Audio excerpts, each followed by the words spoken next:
The genocide of Gaza hasn't stopped. In fact, the Israeli forces are going inside Gaza now. Attack on Al-Shifa hospital is being worked into, and what is coming out as news from the hospital is that many people are already dead inside the hospital grounds and premises. There is no way to pull them out. There are appeals being made to the international community to bring about a ceasefire that has not come on yet. I have with me His Excellency the Ambassador for Palestine, Mr. Adnan. Sir, do tell us that currently what would be your appeal to the international community with regards to the IDF forces moving into Gaza and saying that there is a Hamas center of command that has been built below the Al-Shifa hospital? Let me say that, first of all, ceasefire should be forced, because if you leave it to Netanyahu and this extreme government with Ben Gvir and Smotrich, there will never be ceasefire. Killing of children, of innocent people should be stopped. Genocide should be stopped. Hope, once, if I have noticed one of Hamas soldiers have been killed or brought him to a hospital. They are not fighting Hamas soldiers. They are fighting the honest people, killing the honest people. So the international community should force this government to stop ceasefire and to open the borders for humanitarian aids, and also send medicine to the hospitals. We have 35 hospitals in Gaza. 20 of these hospitals are out of work now. So it's not enough. We have 29,000 injured people. Not only 14,000 have been killed, right? Because people might talk about 11,300, but there is another 3,000 under the building rubbles, right? So altogether are more than 14,000, and the injured people are 29,000. So we need hospitals. So, what is your appeal from India? Because currently you are Palestine's ambassador to India, and what is being worked out as a solution or as a mediation in this particular crisis now? I have called them many times, to say the truth. I call them again to be mediator between both of them and to call for immediate ceasefire and for immediate open the Rafah crossing borders or Karim Abu Salim crossing borders, because people are in need for all these humanitarian things, from electricity to water to fuel to food to medicine.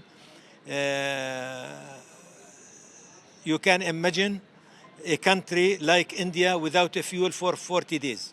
You can imagine any country without food for 40 days. We have not seen that during the COVID here. I was here in Delhi during the COVID, and we have not seen that, right? So in a small area like Gaza Strip, with that genocide, and also we are afraid of these bodies will get lots of disease of the people, right? Because we don't know the result of 3,000 bodies under the rebels, what the result will be to affect the other people. So, last question. The Qatar government, as well as Iran government and Turkey government, have come in support of Palestine. And Egypt. Yes, and Egypt also. What is the mediation looking like? Because we have heard that in exchange for a few 200 odd hostages from Palestine, maybe Hamas is indicating that Palestine could release a few hostages from their side as well. So where has the mediation process reached at the moment from these countries? I don't have exact information, but I mean, we can hear from Qatar mainly that there is the head of the CIA and the head of Mossad are discussing that in Qatar. and look for the Israeli civilian with the hostages. Hamas were ready to release them without any terms. But the Israelis are not stopping their bombing in the area. If they take them out, their life won't be safe, and because of that, they keep them till they find the way to get them out safe to Egypt or to Israel. We don't know for the civilian people. For the military people, I think before 7th of October, we have more than 5,000 prisoners in the Israeli prisons.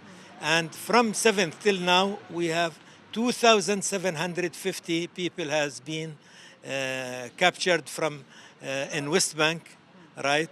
And in West Bank, they have killed 200 people from 7th of October. So hope we will find a way. We take our prisoners and you take your hostages. Is Qatar and Iran facilitating these mediation talks right now, sir? I think it's Egypt and Qatar. Egypt and Qatar. Not Iran and Turkey. It's Egypt and Qatar who is, I think, mainly dealing with that. All right. So, and your final appeal to the world community in general, because there are still, the situation is getting worse, and now it's been more than 40 days, and there's no end to this entire attack and war that has broken out between Israel and Hamas. Yes, the international community are responsible. Now some of them talk about that, right? We have more than 800 resolutions at the United Nations from the Security Council or the General Assembly. Israel has never been implemented for any of them, right? While other countries, they siege the country, they do many things against that country, while Israel has never been implemented or adhered to one of these resolutions. We are looking for peace, and we are looking for peace according to the international law, not any peace. Because if you talk about Mr. Trump peace as an example, he wants to give the state of Palestine just 14 cities connected by tunnels and bridges. We are talking about the land of 1967 with East Jerusalem as its capital, which it means West Bank, East Jerusalem, and Gaza Strip.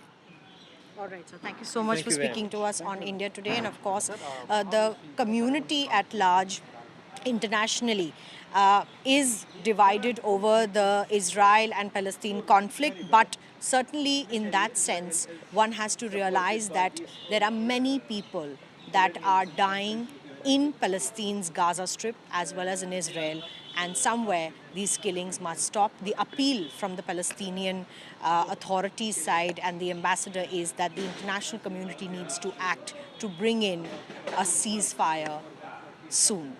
With Ajay Thakur in New Delhi, Milan Sharma for India Today.